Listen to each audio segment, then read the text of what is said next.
This is, or was, a living room. Somewhere under years of neglect, broken furniture, and paint that's basically given up, there's a space worth saving. And that's exactly what we're going to do today. Welcome back. If you're new here, this channel is about one thing: taking the worst rooms you've ever seen and bringing them all the way back to life. Today's project: an absolute wreck of a living room. Peeling walls. Broken furniture. A space that hasn't been touched in years. By the end of this video, you will not recognize it. Let's get into it. Alright, let's do what I always do first, a full damage assessment. No fixing anything until we know exactly what we're dealing with. First up, the walls. You can see here the paint has completely given up. We've got layers of old paint bubbling and peeling. In some areas the plaster underneath has cracked too. This is going to need a full strip, patch, and repaint.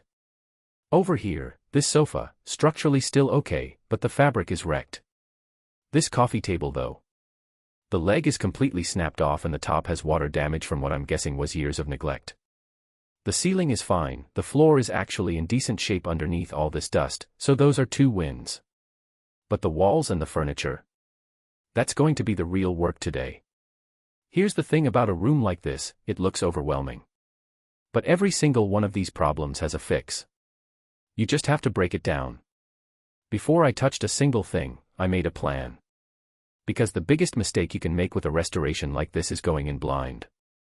Here's what we're working toward: warm, lived in, cozy. Think earthy tones. Deep terracotta on the walls. Restored wood furniture. Natural textiles. Nothing trendy, just timeless.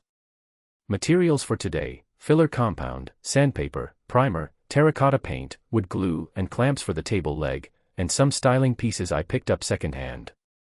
Total budget: I'll do a full breakdown at the end, but I kept it under $200. Everything you see today is achievable without spending a fortune. Walls first. Always walls first, because if you do the furniture and then mess up the walls, you're going backward. Step 1: strip everything that's loose. I'm using a wide scraper. Don't be afraid to go hard here. Anything that isn't firmly attached needs to come off. If it peels, it goes.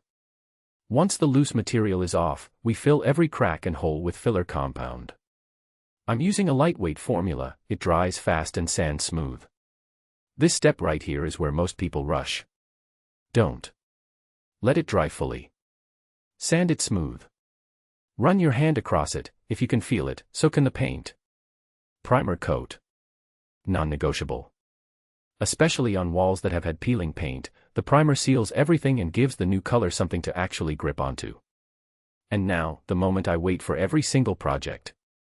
First coat of color. There is nothing like watching a ruined wall come back to life. First coat, 2 coats, and this room already looks like a completely different place. Walls are drying. Let's talk furniture. This table leg, snapped clean. A lot of people would throw this out. Don't. Strong wood glue, clamps, and overnight drying, and this is as solid as the day it was made. While that cures, I moved onto the sofa. The frame is completely solid, the only issue is the fabric. So I'm reupholstering. I know reupholstering sounds intimidating, but honestly, for a basic sofa, it's just a staple gun and a fabric you love. Pull tight, staple, trim the excess. That's it. The water damage on the tabletop needs sanding back. Start with 80 grit to get through the damaged layer, move to 120, then 180 for a smooth finish. And I'm going dark on this, ebonized wood finish. Deep, almost black. Against that terracotta wall, this is going to look incredible. This is my favorite part of every project. The room is technically done, but this is where it goes from restored to actually beautiful. Rug goes down first, it anchors everything. I went with a natural jute. Texture, warmth, and it ties into all the earthy tones we've got going. Sofa back in. Table in front. Notice I'm not pushing everything against the walls, that is the #1 mistake people make in living rooms. Pull things in, create a conversation area. Cushions, cream and deep rust. Throw blanket draped over the arm of the sofa. These small things are what make a room feel like someone actually lives there. A couple of plants, we've got a trailing pothos and a fiddle leaf. And I swapped out the overhead light bulb for a warm-toned one. The difference in atmosphere is huge. When you're styling, you're not decorating, you're storytelling.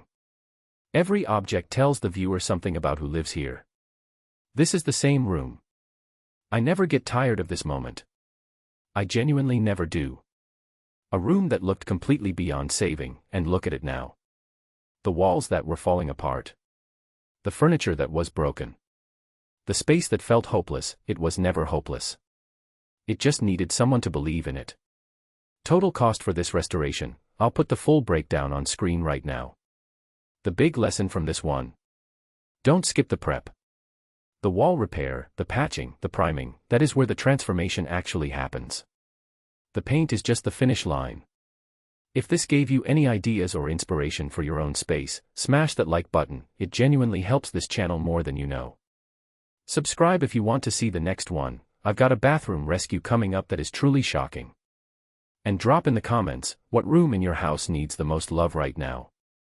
I read every single one. I'll see you in the next one.